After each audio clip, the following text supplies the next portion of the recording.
The National Coronavirus Command Council meeting this week after a resurgence of infections at hotspots around the country.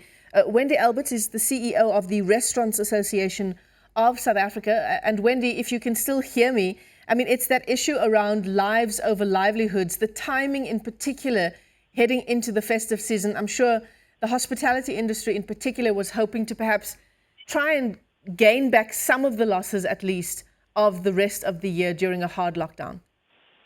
Absolutely. Good morning, and thank you so much for having us. From the association's point, we're certainly going to argue the evidence that they're putting down that the lockdown must be imposed on the restaurant industry as well as the curfew. What we certainly have seen over time is that there's been absolutely no consultation with the industry. We've invited government, their scientists and their experts over the last 3 months to engage with industry, to engage with our restaurants and to assess and bring avenues in place to ascertain whether or not we are actually responsible for the spread of COVID within our establishment. What we have got on record is that we have got thousands of restaurants that have reported that not one single authority has ever been to take the register, collect the register, or ever done track or tracing in any of our establishments, or notified any one of our establishments that a prospective patron has been, that had contracted COVID has been in one of our establishments.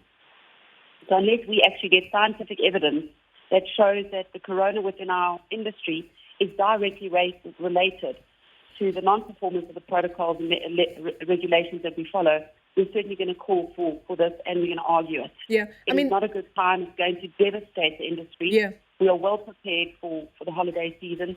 We've got bookings. We have employed staff, temporary staff to come into work. We have trained staff. And we have certainly shown through the last month that we can safely deploy the protocols and the compliance issues in order for us to keep our patrons and our staff safe. I mean, that's very interesting indeed, what you bring up about, I mean, any of us, if we've been to a restaurant over the past few weeks, you know, you have to write down your name, your temperature is taken, your contact details are taken. If you're saying that no contact tracing has needed to be done in restaurants that you represent, there certainly, on the face of it, would be no basis to then, enforce a lockdown in the sector. Absolutely.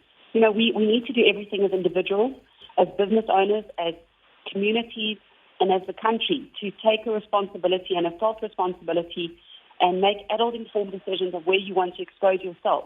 We cannot continue to put the country in lockdown. We cannot continue to destroy the economy, and we certainly can't continue to decimate the restaurant industry. We've had no support from government throughout the lockdown. We're still struggling to get foreign national payments out of UIF.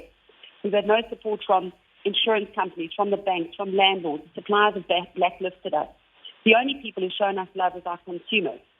And to then prejudice us when there's no scientific evidence and put our industry into a further lockdown, we want a scientific explanation. We're demanding that government meet with our sector to look at alternative solutions and to understand when are we actually going to move through this space to find permanent solutions post-2021.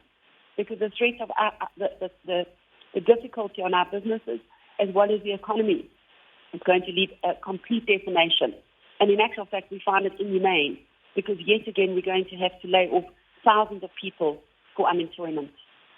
Look, I think this is speculation at this point, isn't it, Wendy? The fact that this might be on the cards for the hospitality industry, given that we're now seeing a surge in infections in some provinces at least. The fact that you're saying there has been no consultation between the industry and the National Coronavirus Command Council, are you taking that as a good sign? We're waiting to hear the President will address the nation tonight, we've heard. So we'll certainly communicate back to the President's office, the provincial government, as well as national government, our feeling and our position as we've stated today, as well as us arguing that we are not going to accept any lockdown. In fact, we had actually approached them to lift the lockdown for the holiday season so that we can accommodate the amount of people who do want to celebrate the holiday season, come into our restaurants, enjoy dinner, and not do rush, have a third dinner seating. You know, to have a dinner seating at 11 o'clock, then people could get out around about 1 o'clock and still enjoy a meal within our restaurant. All this is forcing the consumer to do is to look at opportunities to move into a legal gathering, to move into closed confined space where there is no protocol, there is no social distancing, there is no sanitization, and to take the businesses away from the restaurants where people are safe in environments where we do practice the protocols to parts that are not necessarily safe and monitored. Yeah, we'll wait and see what the President certainly has to say on that score. Wendy Alberts, thank you as always for making yourself available. She is the CEO of the Restaurants Association of South Africa, as we're seeing those increases in particular provinces, the Eastern and Western Cape, KwaZulu-Natal and Gauteng, having the highest number of infections in the country. There is now talk of at least some form of a hard lockdown coming into play, but we'll wait and hear from the President, who's set to address the nation, he says, before the end of this week.